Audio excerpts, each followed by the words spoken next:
pide oración, la historia nos dice que el emperador por el cual él pedía oración era Nerón. Y según la historia, ustedes saben bien que la historia hace justicia muchas veces. Y nosotros hoy a nuestros hijos les ponemos como nombre Pablo y a nuestro perro Nerón. ¿No? ¿Por qué? Porque realmente fue un hombre fiero, un hombre cruel, un hombre que inspiraba temor. Sin embargo, Pablo dice, hay que orar por Nerón, que Dios tenga misericordia, porque no es solamente orar por él, sino por las decisiones que él toma. Porque hay mucha gente, mucho pueblo que está involucrado, aún nuestras propias vidas. Entonces, la tarea de orar por las autoridades, por el gobernante, por los congresistas, es una responsabilidad que cada uno de nosotros tenemos que tener. Y como digo, no solo en el proceso electoral, sino a lo largo de toda nuestra vida. Respaldar para que Dios guíe y para que Dios tenga ¿qué? Misericordia. ¿Ok? Por eso vamos a ponernos de pie y vamos a orar. Orar por nuestra nación, orar por el Perú, orar para que Dios nos impulse a orar para que quien salga presidente pueda ser guiado por Dios, para que Dios bendiga nuestra nación, para que Dios haga grandes cosas en medio de nuestra patria. Oremos. Amado Señor, te damos gracias. Gracias, Señor, por esta tarde que tú nos reúnes para poder adorarte y darte gracias. Y, Señor, queremos poner delante de ti a las autoridades, Señor, que tú vas a elegir. Pedimos, Señor, que tú bendigas al próximo presidente o presidenta de la República. Amado Dios, ten misericordia de él, como hombre o como mujer. Porque queremos, Señor, que tú lo guíes. Porque, Señor, hay 31 millones de peruanos que van a depender y que van a ser beneficiados o perjudicados de las decisiones que tomen. Por eso te pedimos, Señor, que guíes a esta persona, que guíes a los congresistas y que, Padre, nos permitas como cristianos no solamente, Señor, colaborar cívicamente con nuestro voto, con nuestro trabajo, con nuestra participación responsable, sino como cristianos orar para que tú guardes, Señor, de peligros, de tentaciones, para que tú guardes nuestra nación de toda acechanza, que, Padre, el Perú pueda ser una nación donde haya justicia, donde haya paz, donde, Señor, podamos ver tu buena mano y que no solamente, Señor, podamos ver que hay pan, que hay trabajo, sino que también podamos ser una nación que sea de ayuda y de bendición a otras naciones. Señor, bendice nuestra patria para que, Señor, nuestros hijos, nuestros nietos, no solamente se puedan sentir orgullosos de ser peruanos, sino que, Señor, ser peruano sea ser un sinónimo de un hombre de paz, de un hombre de trabajo, de un hombre, de una mujer que se esfuerza cada día por ser mejor y ser un hombre o una mujer que tenga en cuenta a Dios, que conozca tu palabra, que te tengamos presente como personas y también como nación. Te lo pedimos en el nombre de Jesucristo. Amén. Amén. Tomen asiento. Esta noche estamos comenzando el mes de junio. Y no solamente estamos comenzando el mes de junio, sino que estamos comenzando nuestra conferencia misionera. Y la conferencia misionera tiene una connotación muy especial. ¿Por qué? Porque nuestra iglesia es una iglesia ¿qué? Misionera. ¿Y por qué es una iglesia misionera? porque estamos llamados a poder proclamar el mensaje de Cristo en nuestra ciudad, en nuestra nación y más allá de nuestra nación. Compartir del amor de Cristo al mundo. Entonces, durante todo este mes, como ustedes ven en este banner que está a su mano izquierda, vamos a estar desarrollando este tema. ¿Me seréis qué? ¿Qué cosa? No les he escuchado. ¿Me seréis qué? No sigo escuchando. ¿Me seréis qué? Testigos. Me seréis testigos. Dile a la persona que está a tu lado, mira bien quién está a tu lado, y dile, me seréis testigos. Repítele, tú vas a ser un testigo. Dile, así, señálale, dice, tú vas a ser un testigo.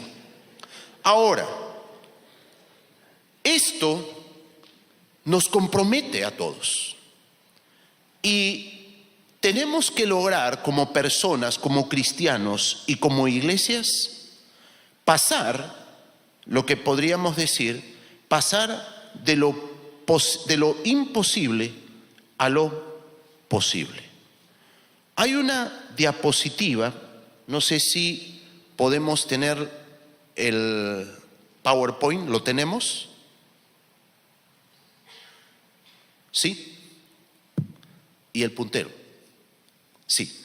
Entonces, lo que deseamos nosotros es lo siguiente. La Biblia nos dice en Juan capítulo 14, versículo 12, son palabras que el Señor Jesucristo compartió a sus discípulos. Ustedes saben que Jesús, a lo largo de su ministerio, realizó milagros, portentos. Muchísimas gracias. Realizó milagros, realizó portentos. Y Jesús, antes de partir, antes de ir a la cruz, les dijo en Juan capítulo 14, versículo 12, lo siguiente. Léanlo conmigo. De cierto os digo, el que en mí cree, las obras que yo hago, él las hará ¿qué? Y aún, ¿qué cosa dijo? Porque yo voy al Padre. ¡Qué tremendo desafío! Jesús hizo grandes cosas, milagros, maravillas. Y Jesús les está diciendo aquí a los discípulos que nosotros vamos a hacer cosas todavía ¿qué? ¿Qué cosa? Mayores. Mayores que Él. Esto nos lleva a pensar en lo siguiente, que ser hoy testigo de Jesús, ser testigo de Cristo, es pasar de lo imposible a lo posible. Es ver de que Dios quiere que tú y yo podamos ver en nuestros días el obrar poderoso y maravilloso de Dios, en transformación de vidas, en transformación de hogares, en transformación de naciones. Eso es lo que Dios quiere que nosotros hagamos, cumpliendo esta tarea de ser testigos de Jesús. La Gran Comisión implica pasar de la inactividad a la responsabilidad. Hay una gran responsabilidad en el pueblo cristiano. Y cuando hablamos del pueblo cristiano, no estamos hablando de un pueblo cristiano. Estamos hablando de cada uno de nosotros. Pablo le dice a Timoteo, en 2 Timoteo 4:5, pero tú sé sobrio, soporta las aflicciones, haz obra de evangelista, cumple tu ministerio. ¿Qué le estaba diciendo el apóstol Pablo al joven pastor Timoteo? Timoteo, hay un desafío. Tenemos que compartir el mensaje de Cristo al mundo. El pensamiento de Pablo es que la proclamación del Evangelio ocupaba un lugar preponderante, apelando a nuestra responsabilidad. El proclamar el Evangelio demanda una actitud responsable y participativa. No podemos ser testigos sentados en la sala de nuestra casa. Ser testigos demanda una sola palabra: acción. Acción. Y eso es lo que nos demanda la Gran Comisión. Dice la Biblia en Mateo capítulo 28, versículos del 18 al 20, y Jesús se acercó y les habló diciendo: toda potestad me es dada en el cielo y en la tierra. Por tanto, id, haced discípulos a todas las naciones, bautizándolos en el nombre del Padre y del Hijo y del Espíritu Santo, enseñándoles que guarden todas las cosas que os he mandado, y he aquí yo estoy con vosotros todos los días hasta el fin del mundo.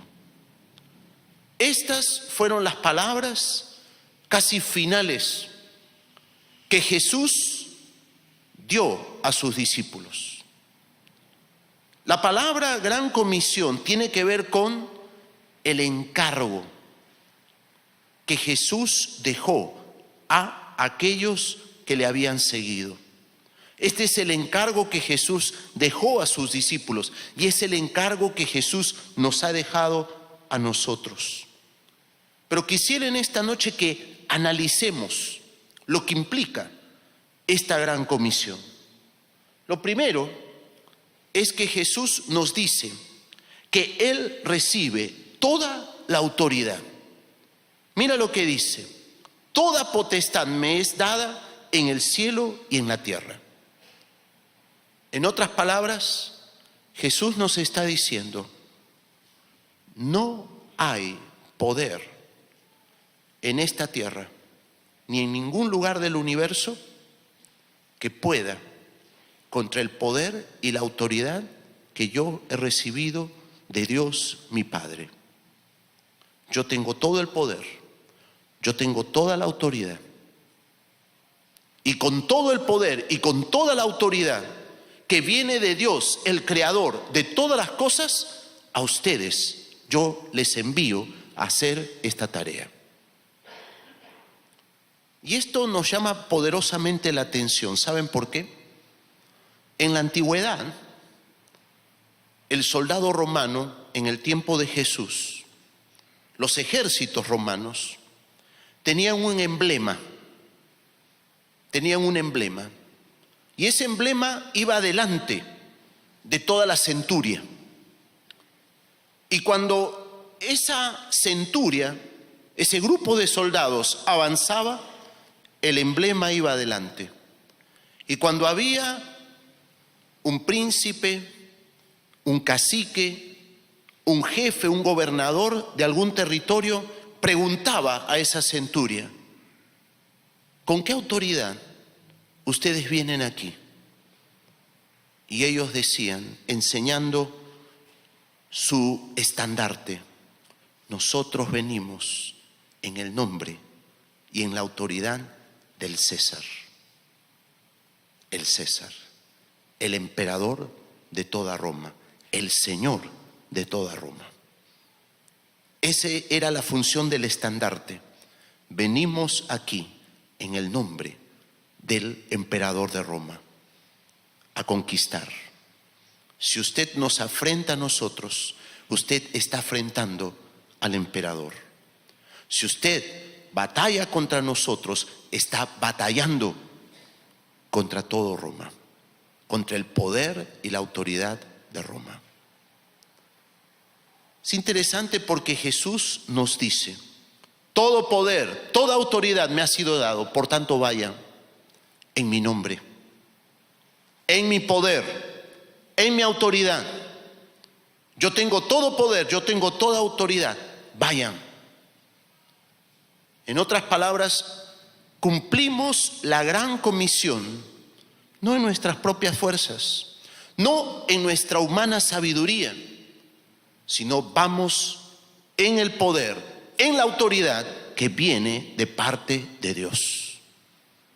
Cuando tú hablas de Cristo, cuando tú compartes de Jesucristo, no estás compartiendo tu historia, no estás compartiendo lo que tú piensas, te estás compartiendo lo que el Dios de la gloria, el creador del universo, tiene como mensaje para cada hombre y para cada mujer, para cada nación y para cada pueblo.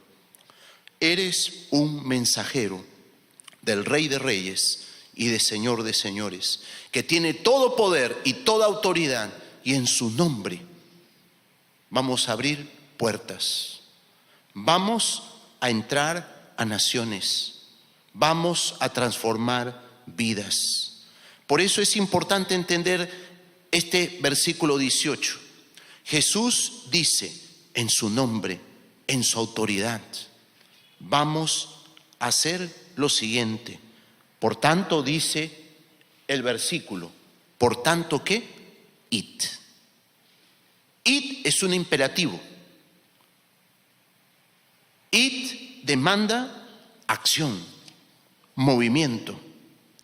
Esto implica que es una responsabilidad que Jesús encomienda a sus discípulos y particularmente a nosotros como iglesia. ¿Y qué implica esta comisión de ir? Llanamente dice hacer ¿qué? ¿Qué cosa? Discípulos. Hacer discípulos. La gran comisión es un conjunto de acciones dirigidas al discipulado. Es un conjunto de acciones que cada cristiano, que tú y yo tenemos que realizar para hacer discípulos. Y aquí sería bueno hacernos una pregunta. ¿Tenemos discípulos? ¿Hemos hecho algún discípulo? Tal vez tú me dirás, pastor, yo he hablado con muchas personas de Cristo, yo he compartido el mensaje, pero volvamos nuevamente, ¿qué nos dice la palabra? Haced ¿qué? Discípulos. Esa es la tarea, ese es el trabajo que el Señor nos ha encomendado. Es interesante ver los verbos que hay en este pasaje. Ir tiene que ver con caminar, salir, andar. No es quedarse sentado, no es esperar que la gente venga a ti, es buscarles, es ir donde ellos están, compartir con ellos, andar, viajar. Por eso la gran comisión tiene que ver mucho con la obra misionera. Yo nunca me voy a olvidar escuchar testimonios de los primeros pastores que realizaron la tarea de evangelización en la Sierra del Perú. Yo recuerdo que muchos de ellos decían que se iban a lomo de bestia o a lomo de mula y se iban con Biblias, tratados, 15 días, visitando diferentes pueblos. Y ellos decían, y había pueblos enteros en donde no los dejaban entrar. Porque como ustedes han escuchado al pastor Javier, que él dice, no, ese vende Biblias, ese es evangélico, ese es el hijo del diablo. No lo dejen entrar. Y tenían a veces que ir de ese pueblo sin comida, sin tener albergue, dormir en lugares helados. Y muchos de estos hermanos oraban y decían, Señor, permíteme encontrar una casa, un refugio. Y muchas veces encontraban un refugio, encontraban una persona. Y en la noche, bajo la luz de una vela, en ese refugio, esta persona le compartía de Jesús, le leía la palabra, le presentaba el Evangelio. La persona se convertía a Cristo. Y a veces uno ha llegado ya ahora con carreteras y los hijos o los nietos de estas personas te cuentan y dicen: mi abuelo, en el año 30 y tantos, 40 y tantos, con determinado pastor, conoció la palabra, leyendo la Biblia con una vela. Y mi abuelo nos compartió el Evangelio a mis padres y a nosotros. Y toda nuestra familia hoy alaba al Señor. Eso es lo que la Biblia nos dice con el id. Id, salir, andar, viajar. Hacer discípulos. La palabra discípulo tiene esta connotación: convertir en alumno, ser enseñado. En la antigüedad, los maestros estaban rodeados de discípulos. Y los discípulos, así como Jesús tuvo sus 12, estaban al lado de él, compartían con él y aprendían de él. Todo lo que el maestro hacía, ellos también lo hacían.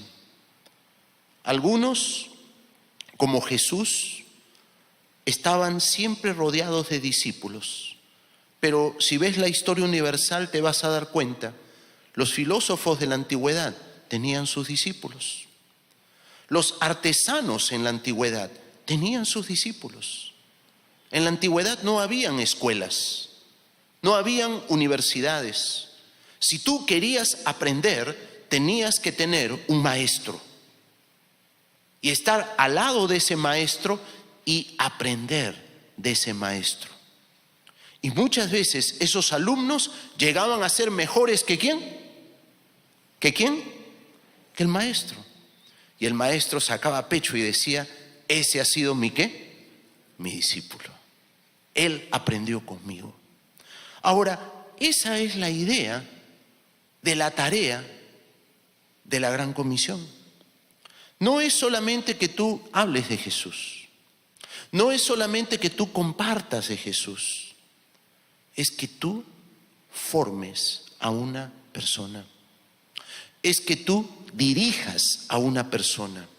Es que tú te preocupes por una persona y que puedas acompañarle, ser de ejemplo para ella, estar al lado de ella y dejar que tu vida pueda ser como un derrotero que esa persona siga, que copie tus actitudes, que aprenda de tus palabras y que esa persona se identifique de tal manera contigo que pueda decirte: tú eres mi maestro, tú eres mi mentor, tú eres el líder que me guía. Eso significa hacer discípulos. Y Jesús dijo: esto no tiene que circunscribirse solamente a tu pueblo, a tus vecinos, a tu familia. Esto tiene que ir mucho más. Dice la Biblia, esto tiene que compartirse a todas las ¿qué? Las naciones. A todas las naciones en todo el mundo. Pero no solamente eso, sino también la Gran Comisión dice que tenemos que bautizarlos. ¿Y eso qué cosa implica? Guiar al discípulo a que pueda dar público testimonio de su identificación con Cristo.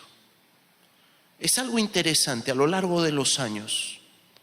Cuando un hombre, cuando una mujer conoce a Cristo, cuando un hombre y una mujer encuentra en la palabra de Dios a la persona de Jesucristo y comienza a obedecerle y comienza a caminar con él, ¿sabes lo que se produce?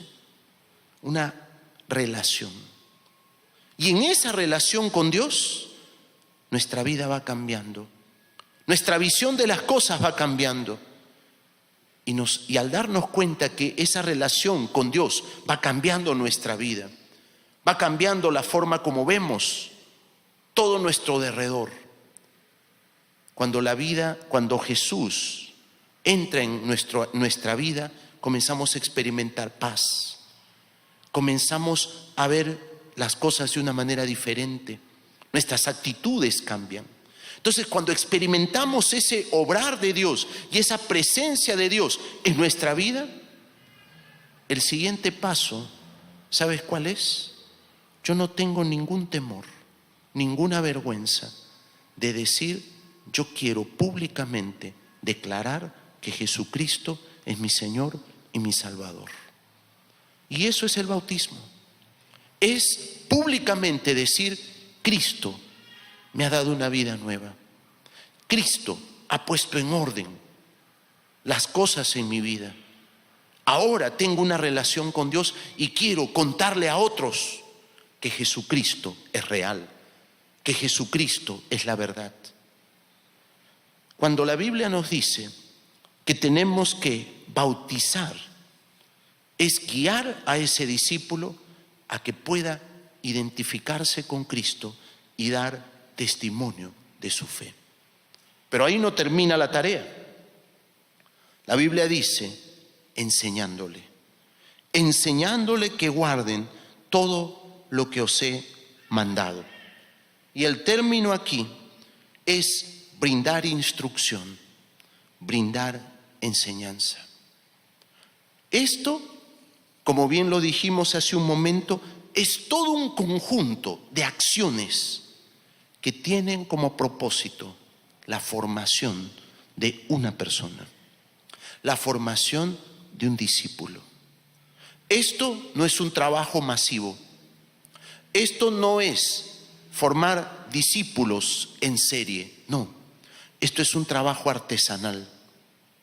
Esto es un trabajo que cada uno de nosotros tiene que hacerlo de corazón a corazón, en una relación íntima, personal, con Dios y con otra persona. Pero ¿cuál es el resultado? Cuando somos discípulos de Cristo, que encarnan la gran comisión, y cuando nos decidimos a ser un discípulo, ¿sabes qué hemos visto a lo largo de la historia? Que son los discípulos de Cristo aquellos que se convierten en servidores de Dios, en discípulos que hacen otros discípulos y se convierten en columnas, baluartes, autoridades, referentes dentro de la iglesia cristiana. Y eso es lo que Dios quiere. Dios no quiere que simplemente hablemos de Jesús, que proclamemos de Jesús. Dios quiere que podamos tomar muy en serio esta preciosa tarea del discipulado. Formar personas, formar vidas, teniendo como referente, como manual de instrucción, la palabra de Dios. Y hay una linda promesa en esta tarea. Y a veces vamos a sentirnos desilusionados, tristes, agobiados. Pero ¿saben lo que dice el Señor? Mira lo que nos dice la palabra. Jesucristo promete ¿qué? Léelo bien. Jesucristo promete ¿qué? Estar contigo. Estar contigo. Jesús les dijo a sus discípulos: en esta tarea, en esta comisión, yo voy a estar con ustedes todos los días hasta el fin del mundo. Así como tú vas a estar al lado de tu discípulo, enseñándole, guiándole, cuidándole, ¿quién va a estar contigo? Enseñándote, cuidándote y guiándote. ¿Quién va a estar contigo? Señor Jesucristo. El Señor Jesucristo. Y esto es algo maravilloso, porque aquí el Señor nos comisiona una tarea de cuidado, una tarea de formar a una persona. pero paralelamente Él promete estar contigo para formarte a ti, para cuidar de ti. Y aquí vemos lo lindo, lo maravilloso que es el amor de Dios. Jesucristo promete estar al lado, cuidando, guardando la vida de aquel que se compromete con la gran comisión. Esto debe ser lo natural, lo cotidiano, el motor de la evangelización y de la obra misionera en todas las iglesias cristianas en todo el mundo. Pero ¿qué ha pasado? Tenemos que pasar del miedo al valor de hablar de Cristo y de discipular a otros. Muchas veces no sabemos o no nos hemos detenido a darnos cuenta que Jesús nos ha dado poder y autoridad para comenzar esta tarea del discipulado. De tal manera que no tengamos ningún temor, ningún miedo, y que podamos hacerlo confiando en el poder y en la autoridad de Jesucristo. Juan Wesley fue uno de los grandes reformadores de la Iglesia a principios del siglo XIX. Y Juan Wesley, en una oportunidad, dijo unas palabras que hoy tienen un tinte casi profético para la iglesia cristiana, para nosotros hoy en día. Mira lo que dijo Juan Wesley. Juan Wesley dijo que no era su temor que la iglesia dejara de existir. Juan Wesley no temía de que la iglesia cristiana a lo largo de la historia dejara de existir. Él dice, ese no es nuestro temor. Pero dijo, mi temor es que algún día la iglesia siga existiendo como algo frío, sin vida espiritual e irresponsablemente callada en un mundo que se muere sin Jesucristo. Yo te pregunto, ¿cuánta gente hoy día sufre problemas personales, problemas familiares, y no ha escuchado el mensaje del Evangelio? Dentro de una cultura cristiana, ¿cuántas personas han venido a nuestra iglesia o te han compartido y tú les has hablado de Jesús? Y ellos dicen, ¿por qué antes nadie me habló de esto? ¿Por qué esto no se enseña? Lamentablemente, porque lo que temía Juan Wesley hoy día en el mundo occidental, y hay que decirlo con tristeza, es una realidad. Hay muchas iglesias que están calladas, y cuando hablamos de iglesias, estamos hablando de personas, de cristianos, que están callados, que no hablan de Jesús, que no comparten de Jesús, que no dan testimonio de Jesús y que menos cumplen con la tarea de la gran comisión. Y es por eso que hay otras filosofías que avanzan. Hay conceptos equivocados que avanzan dentro de la sociedad. Es por eso que el Islam avanza dentro de la sociedad. ¿Por qué? Porque los cristianos nos hemos quedado callados. Hay mucha gente hoy día, por los medios de comunicación, que te orientan hacia las religiones orientales, buscando paz, buscando bienestar. Paz contigo mismo, encontrarte a ti mismo. Hay mucha gente hoy día que abraza el Islam porque ve en el Islam algo por qué vivir y algo por qué morir. Pero ¿sabes por qué mucha gente hoy abraza eso? Porque no ha escuchado el Evangelio de Jesucristo. No un evangelio tradicional, sino un evangelio de poder, un evangelio que transforma, un mensaje que nos invita a un encuentro personal con un Dios todopoderoso, un Dios que ordena la vida, un Dios que perdona pecados, un Dios que restaura, un Dios que quiere que seamos fieles discípulos y que hagamos otros discípulos.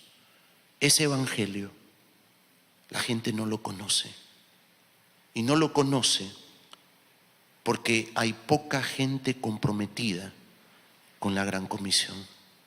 Y el deseo de Dios es que nosotros como cristianos y como iglesia seamos cristianos y seamos una iglesia que proclame de Cristo, que hable de Jesús, que tú y yo tengamos discípulos, que tú y yo podamos formar personas y que tú puedas decir: Señor, te doy gracias porque me ayudaste y hoy tengo una discípula, tengo un discípulo, estoy formando un hombre, estoy formando una mujer que ame a Dios, una familia que ame a Dios. ¿Y sabes qué? Cuando cumplimos esa gran comisión, el nombre de Cristo es glorificado. ¿Por qué Juan Wesley tenía este temor? Porque dentro de la tarea de la gran comisión hay una guerra espiritual. La Biblia nos dice que así como Dios obra y obra con poder, también hay huestes espirituales de maldad que tratan de detener el avance del evangelio. Por eso, la Biblia nos dice que el compartir hoy de Cristo es una guerra espiritual a la que Pablo se refiere en Efesios capítulo 6, versículos 19 al 20. Sin embargo, es notable ver a lo largo de la historia cómo en los momentos más difíciles Dios responde la oración de un hombre fiel, de una mujer fiel. El pueblo de Israel se encontraba en caos, totalmente desordenado, final del tiempo de los jueces. Y había una familia fiel, la familia de Ana y de Elcana. Dios responde la oración de Ana y de esa familia Dios levanta a Samuel. Samuel, juez, libertador, profeta, el hombre que restauró a la nación de Israel. ¿Por qué Dios hace eso?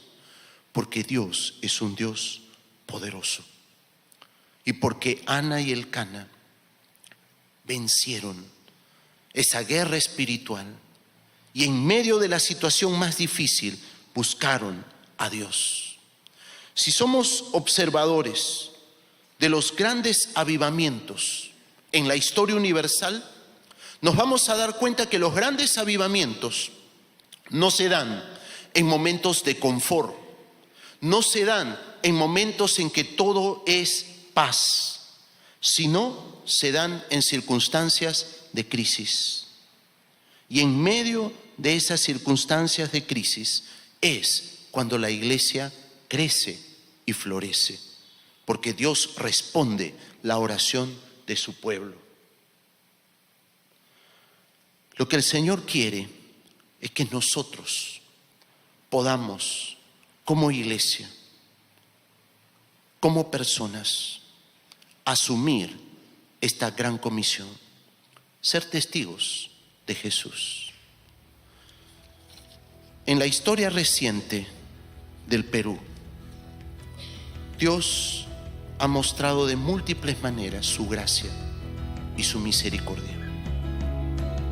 Y yo escuchaba a muchos de nuestros hermanos de Ayacucho, de Huancavelica, cuando comentaban que en tiempos de violencia terrorista, muchas veces les decían: no prediquen de Jesús, no hablen de Jesús. Si ustedes hablan de Jesús, nosotros los vamos a matar. Pero los hermanos seguían hablando de Jesús. En las iglesias seguía habiendo culto. Y muchas de las columnas senderistas entraban a las iglesias y sacaban a los predicadores, a los pastores. Y muchos fueron muertos. Pero muchos de ellos dijeron: hermanos, si vienen los terroristas y me llevan o me sacan, ustedes sigan hablando de Jesús. Sigan hablando de Jesús, sigan predicando de Jesús, porque solamente Jesús es el que puede cambiar sus vidas, esta nación y al mundo. Muchos de esos sucesos sucedieron entre los años 90 y 92. El año 92 cayó Abimael Guzmán. El año 93 se desbarató todo el sistema de Sendero Luminoso. Todas esas personas que pensaban que iba a triunfar la guerra popular fueron a las cárceles. Pero el Evangelio siguió siendo predicado. Las iglesias siguieron predicando. Y los hermanos en las alturas, en las ciudades, se dieron cuenta que el nombre de Cristo, en la autoridad de Cristo, hay poder. Y que no hay poder que pueda ir en contra del nombre que sobre todo nombre. Cuando Jesús dijo: todo poder, toda autoridad me es dada en el cielo y en la tierra, se lo dijo a los discípulos, pero te lo está diciendo a ti, me lo está diciendo a mí, nos está diciendo eso a todos nosotros. En el nombre de Jesús, habla de Él, haz discípulos, forma personas, enséñales de ese evangelio transformador, cumple con esta tarea, porque solamente el evangelio transforma vidas, familias y naciones. Vamos a ver. Señor, te damos gracias por tu palabra. Y gracias, Señor, porque tú nos invitas a que podamos ser parte de este ejército que tú quieres formar, de hombres y mujeres que donde quiera que vayan proclamen de Cristo. Y que no solamente, Señor, hablemos de Jesús, sino de que podamos hacer discípulos, estar al lado de las personas, guiarlas, enseñarles, de tal manera que puedan, Señor, desarrollar una preciosa relación con Jesús, que se identifiquen con Jesucristo y que puedan día a día crecer y conocer más de Jesús. Señor, ayúdanos. Gracias porque tu palabra nos dice que tú vas a estar todos los días con nosotros. Y así como nosotros, Señor, cuidamos y enseñamos a estos discípulos, tú vas a cuidar de nosotros en esta tarea. Y nos vas a dar poder y nos vas a dar autoridad para que podamos cumplir esta tarea, para ver vidas transformadas, familias transformadas y para que nuestra patria pueda ser transformada por el poder del Evangelio de Jesucristo. Te lo pedimos en el nombre de Jesús. Amén. Dios le bendiga.